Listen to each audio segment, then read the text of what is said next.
From the WYLN studios in Hazleton, Pennsylvania, WYLN Evening Edition at 5:30 starts right now. Good evening. It's Friday, February 12th, 2016. I'm Paula Degnan in for Ann Gownley. A woman from Mahanoy City is behind bars tonight after her granddaughter was found dead in her home. The incident occurred back on January 10th in Mahanoy City. According to police, they were called to the home of 52-year-old Patrina Hoffman for a 14-month-old pediatric cardiac arrest. In court papers, the baby, identified as Navia Doyle, was pronounced dead at the scene by a county deputy coroner. A forensic autopsy was done and found that the infant died of asphyxia by smothering and had been dead for more than 4 hours before police arrived. Hoffman told police she could not recall what happened that night, according to court papers. The grandmother told investigators the child's mother could not handle taking care of the baby and her 2-year-old sister, so she was. Hoffman was charged with criminal homicide, aggravated assault, endangering the welfare of children, and other charges. Tonight, she's in the Schuylkill County Prison. The window at Hazleton City Hall is now once again opened. WILN's Gary Perna has more. Today, Hazleton Mayor Jeff Cassat delivered on one of his campaign promises to open City Hall 24/7. By reopening City Hall, this is the first time in nearly 2 years that somebody will be sitting behind this window waiting to help anyone 24 hours a day, 7 days a week. Department accessible to the public. This is going to legitimize the Hazleton Police Department with the community.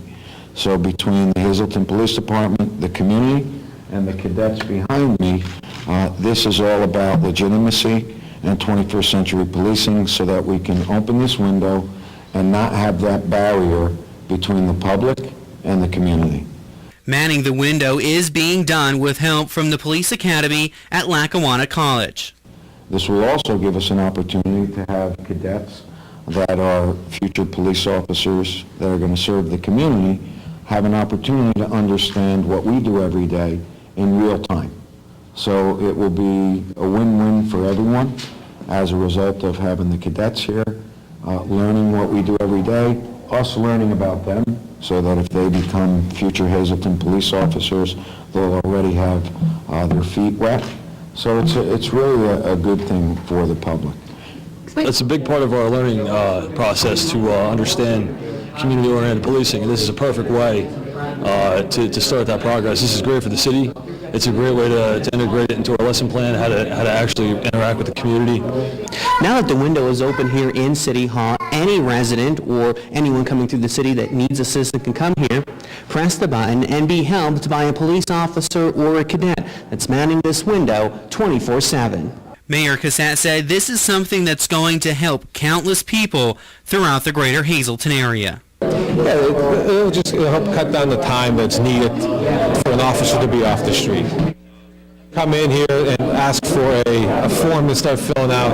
I lost my wallet. This, if it's something that a police officer doesn't need to be here, they can start the paperwork and call somebody, and if needed, there's always officers in the back. If needed, they could come out, just to try to stop them from doing work that's, they're in the middle of. In Hazleton, for WILN News, I'm Gary Perna. The jury in the trial of Jessica Alinsky began deliberating mid-afternoon in the Luzerne County Courthouse. The jury found her guilty of the shooting death of her boyfriend, Matthew Gailey. The prosecution said Alinsky shot Gailey in their Eagle Rock home and manipulated the scene to make it look like he killed himself. Wilkes-Barre Mayor Tony George gave a revised budget to City Council at their meeting last night. Council gave him their answer, a unanimous no. Earlier this week, George had proposed a 25 mil property tax hike along with some other changes. In the revised budget, he dropped the property tax to 20 mils, but that wasn't enough to satisfy council or many of the residents who attended the meeting. After the meeting, George said he has to raise revenue to make up for what he called shortfalls in the budget that council approved by former Mayor Tom Layton last year. He also said he expected to have to lay off employees sometime during the year, though not now. The mayor has until Monday to present council with another amended budget. If that's not approved, that means the city will run on the budget drawn up by former Mayor Layton. It totals $51.5 million. George also said when it comes time to put forward his own budget later this year, another property tax hike will again likely be presented. 33. That's the number of people homeless on the night of January 27th in Schuylkill County. That's according to the local Housing Options Team, a group made up of various service and nonprofit agencies. It says the total included 25 men, 8 women, 4 couples, and no children. 10 of them were given vouchers to stay a few nights in local hotels. The number is down slightly as the last 2 years the average had been 35. The Federal Department of Housing and Urban Development uses the annual count to estimate the number of people homeless in the country. The date for the count is set each year by the federal government. The recent problems, the water problems in Flint, Michigan, have led to proposals to increase lead testing here in Pennsylvania. The first piece of legislation, sponsored by a state representative from Philadelphia, would require children under the age of 6 be tested for elevated lead levels in their blood. The second would amend the Safe Drinking Water Act. It would mean testing done annually at a reduced number of sample sites and then a complete test for all sample sites every 3 years. There's also a proposal to require residential rental properties built before 1978 to get a lead inspection every time a tenant would vacate a rental property before they would rent to a new tenant. According to the Pennsylvania Department of Environmental Protection, the reported instances of any violations of federal and state lead in water levels in 2014 were very low. Time now for a first look at our forecast. For the first time all season, temperatures dropping below zero this weekend. Chief Meteorologist Joe Garbacik is in the Weather Center with the details. Joe? That's right, we got some very cold weather to talk about. Traveling though, as we go into this evening, things not looking too bad out there on the roadways. We do have those wind chill warnings in effect. They go into effect tomorrow right through Sunday afternoon. Wind chills are going to be 20 to 30 degrees below zero. Had some snow showers, some flurries across parts of our area. Notice these teens and 20s. These were 24-hour high temperatures. Much colder it's going to be as we head into the weekend. We continue to see now temperatures in the teens and 20s. And keep in mind, when it is this cold, this time of year, remember, always bring your pets inside when it's this cold. You don't want them outside. Make sure you give them a nice warm place to kind of snuggle up, if you will, especially when it happens to be this cold, that being this weekend. We'll have more about what we can expect with the complete 7-day forecast coming up in just a few. Thanks, Joe. Coming up next, the governor's Schools That Teach tour made its way to Hazleton today. We'll have the story and more. Stay tuned. You're watching WYLN News with Ann Gownley, Gary Perna, Julie Stefanovich, Paula Degnan, Chief Videographer Mike Lula, Weather with Meteorologist Joe Garbacik, and Sports with Eric DeBerardinis.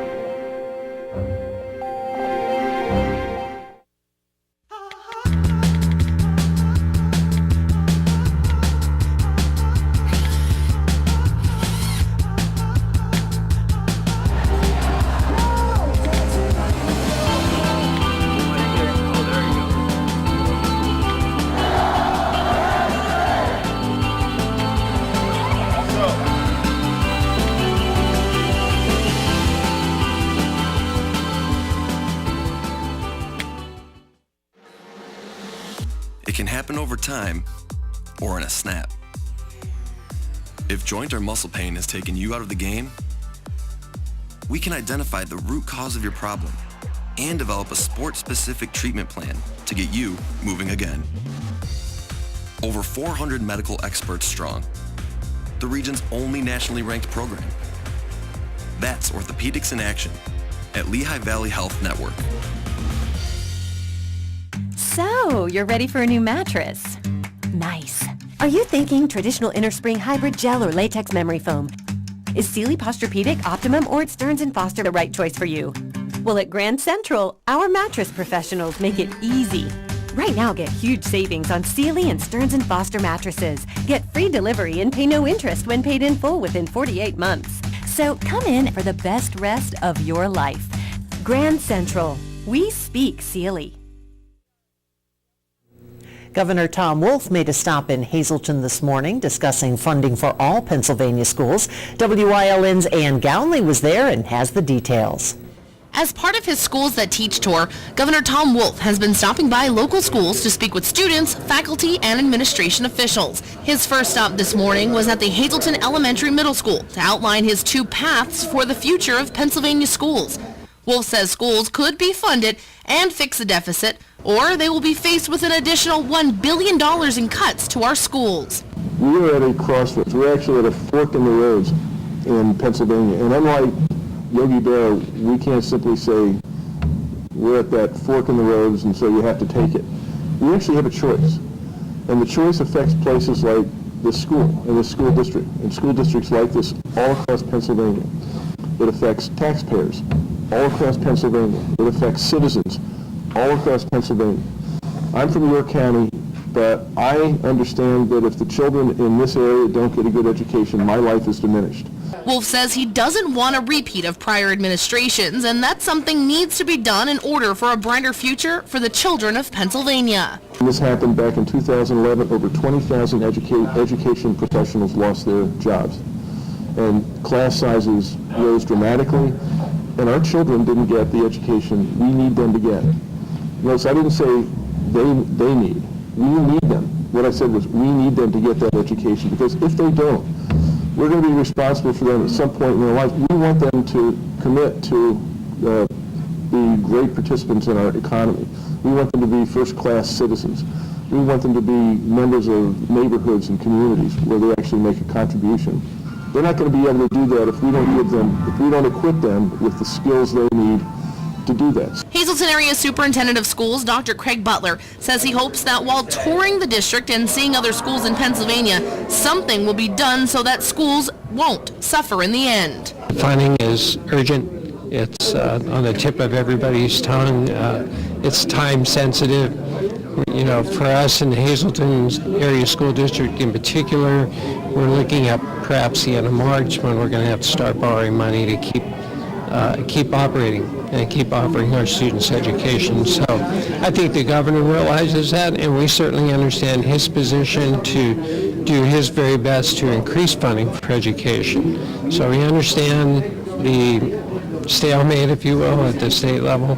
We're looking for a quick resolution, obviously, but we do very much appreciate the governor standing strong. If we want a good future, we're going to have to make sure we're doing a good job here. And part of that means that we have to invest adequate funds at the state level.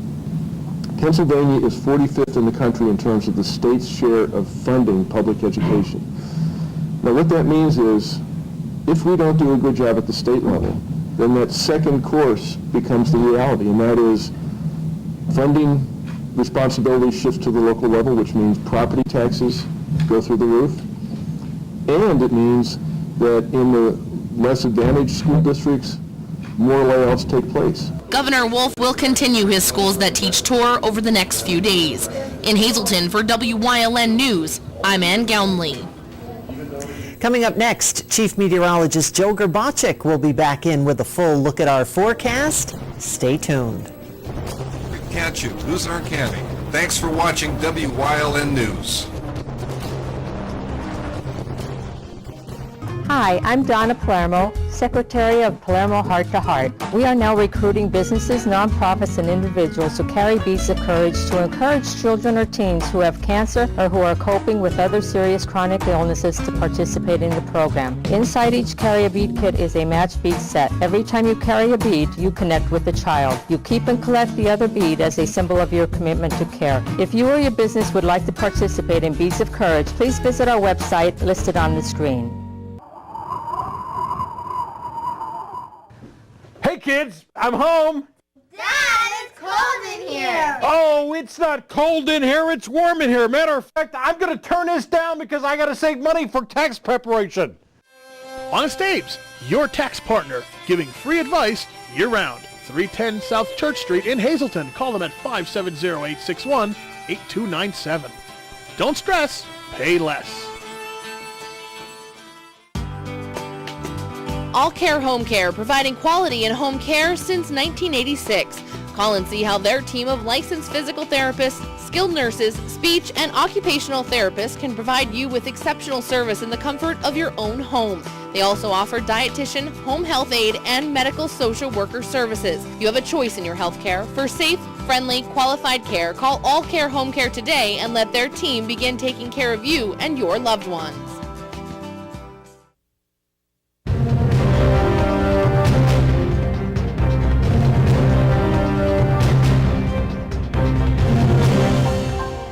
Alrighty, well today I have Spirit with me. He happens to be a 10-week-old German Shepherd, and actually it's his birthday today, celebrating 10 weeks. If you remember, I had Ziva on with me about a week or two ago, and she was 7 years old. This one happens to be only 10 weeks old, and it happens to be his birthday. Spirit is really enjoying it. Say hi to the cameras. Hi. All right, well, we got some cold weather to talk about. And with this cold weather, you never want to leave your furry friends outside. You want to bring them indoors, which is what I'm going to do to Spirit. And we're going to get right to the weather graphic for today. And you'll be able to see for yourself that, you know what, we had the snow showers and flurries across our area. Parts of our viewing area, every location did not see the precipitation, but it was cold. We know the cold weather is present, and we know the cold weather is going to stick around at least for the next couple of days. We're going to be looking at some very cold temperatures to talk about in our 7-day forecast. Now, this is going to be interesting. I'm not sure what we're planning on this, but that's all right. We got the wind advisories, wind chill warnings in effect for all of our viewing area. And yeah, you know what? We might as well put them in with the rest of the dogs, because you know what? This is a time of year, I don't care what kind of animals you have. You don't want to keep them outside. You want to bring them inside at all times, because when it's this cold, they're just like human beings. They need a nice warm place to basically bunker down and kind of cuddle up with, if you will. So take care of your pets when it happens to be this cold. All right, on to our live conditions outside our station in Hazleton. We're sitting in at 13 degrees. Wind chill making it feel like it's about 8. 13 in Mount Pocono, 21 in Williamsport, 19 degrees in Pittsburgh. Satellite and radar, well, we gotta love animals. All right, well, we got some of those snow showers, especially out in western PA, and we're going to maybe have to deal with a couple of flurries as we head into tomorrow. And take a look at some of these numbers. It's going to continue to get colder, single digits, and he's actually tall enough you can see him right back there.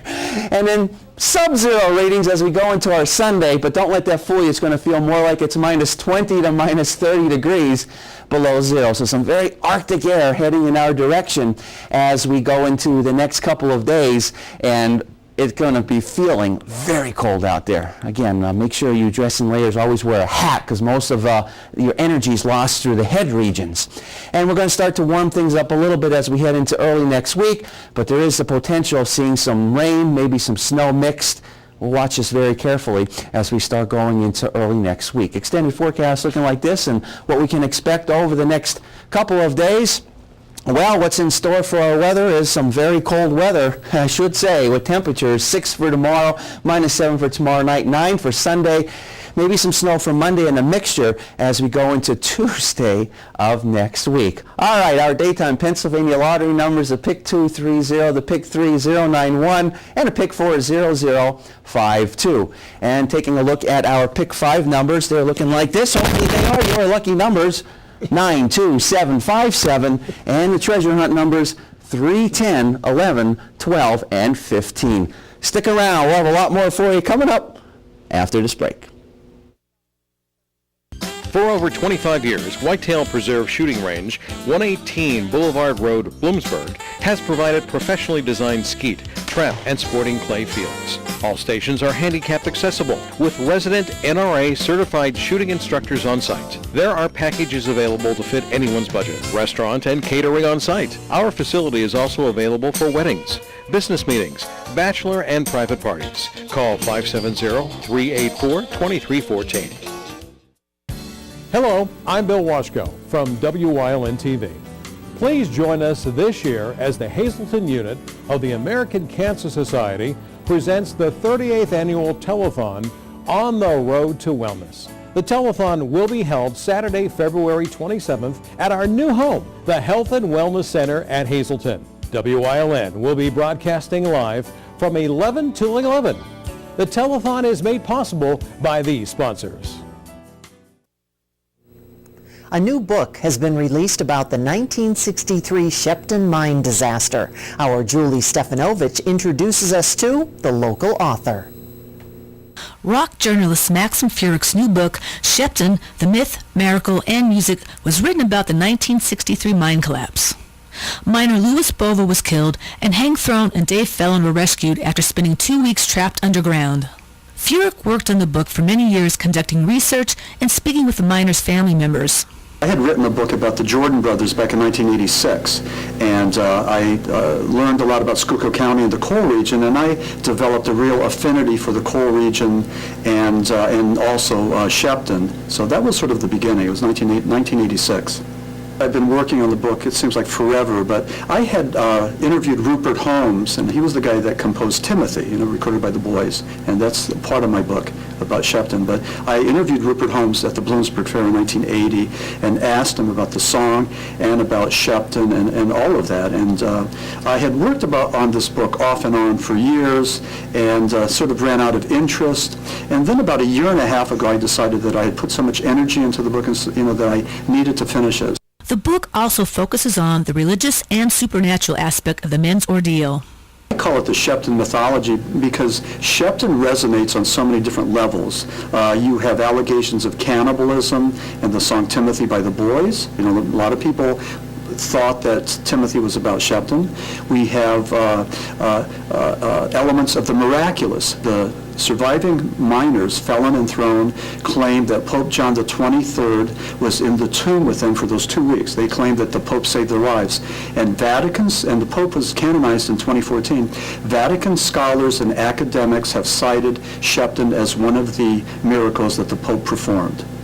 And then also there are allegations, elements of the supernatural, and I talk about that in the book. Furick also discusses the keys to the miner survival.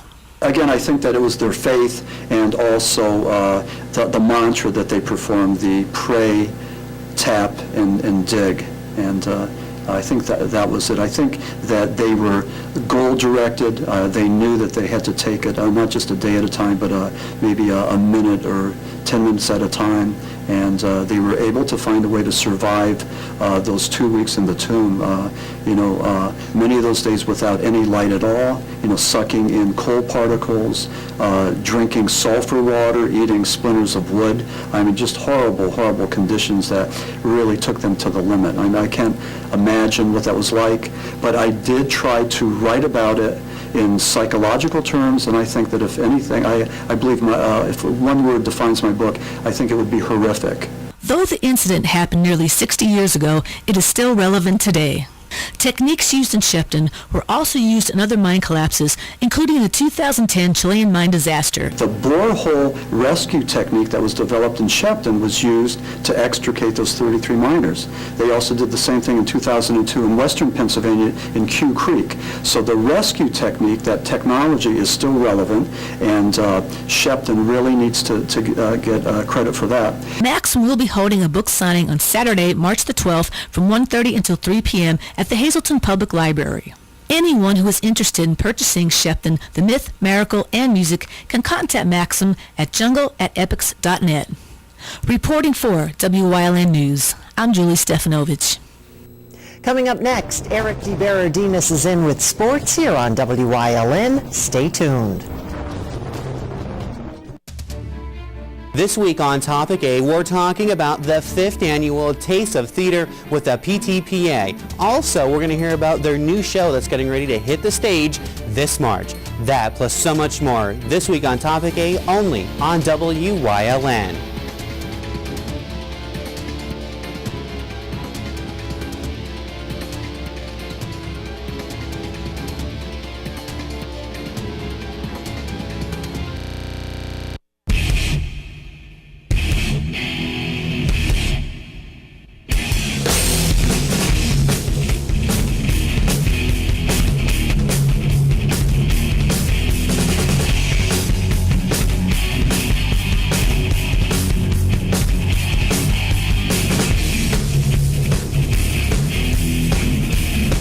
Watch Off the Beaten Path on WYLN TV 35 and discover the Pennsylvania you never knew existed.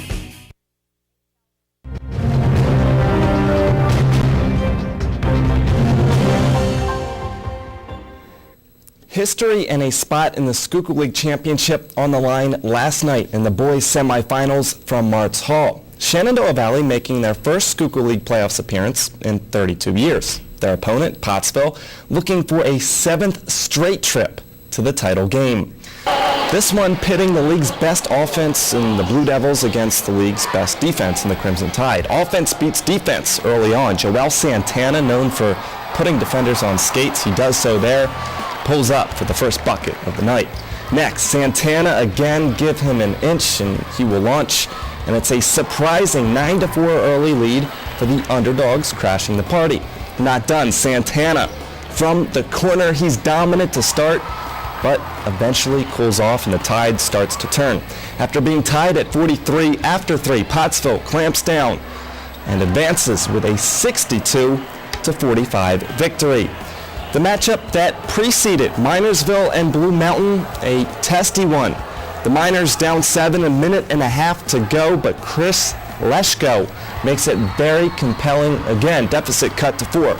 So the Miners are forced to foul, but the Eagles show that they are clutch at the line. We had under a minute now. David Graham to the cup for Minersville, but Blue Mountain ultimately able to seal it from the stripe. 63-55, the final. These kids have played hard all year. It's exciting that they've had some success throughout the year. It's nice that they get a playoff win here and get a chance to play in the league championship tomorrow. So while the boys' title will consist of Division I teams with Pottsville facing Blue Mountain, the girls' championship featuring small schools, Minersville and Marian Catholic. The Lady Miners lost on this night a year ago, but that's something they don't really pay attention to. No. That's something that's last year's team. You figure this year's team, it's the same kids that we have back. All the kids return from last year's team, but that's something that's in the past, and we just want to move forward off of that. Tonight on Late Edition Sports, we'll have highlights from both championship games. And a final note, the New Orleans Saints have released former Bloomsburg football standout Jaree Evans after 10 years with the organization. During his Saints tenure, Evans won a Super Bowl, made the Pro Bowl 6 times, and was a 4-time first-team All-Pro. Stay tuned. Coming up, Joe Garbacik is in with a final look at the forecast. If you haven't found the perfect fishing getaway, you haven't been to Captain's Cove. Located on Henderson Harbor in upstate New York, Captain's Cove offers a variety of accommodations to please just about anyone. The motel, also located on the harbor, offers a magnificent view. Enjoy free morning coffee, air-conditioned rooms, cable TV, and HBO. The cottage can accommodate up to 8 people with 3 bedrooms, a complete kitchen, washer-dryer, 2 full baths, air conditioning, and outside grill and picnic table. Call us today for rates and information at 1-800-824-FISH. All right, we got those wind chill advisories, wind chill warnings in effect for all of our viewing area. As always, we remind you, bring your pets inside when it's this cold, and it's going to get dangerously cold as we head into this upcoming weekend for Saturday and Sunday. Single digits for daytime high temperatures, but you can see those overnight lows dropping down into sub-zero readings. So what we have here is Spirit. It's his birthday today. Happens to be 10 weeks old. He's officially an Eastern European line breed, long-coated white German Shepherd. And he's spectacular today. He knows he's on, he's getting all the fame. He knows he's on air. Ask a question. You can. Birthday, but 10 weeks old. You do the math. Okay. Go back 10 weeks today. And happy Valentine's Day. Yes, and happy Valentine's Day to you. And you're not wearing my red. You're not wearing your red. No. Well, that's all right. You're ready for St. Patrick's Day, which is even better. There you go. And you have a great weekend and stay warm.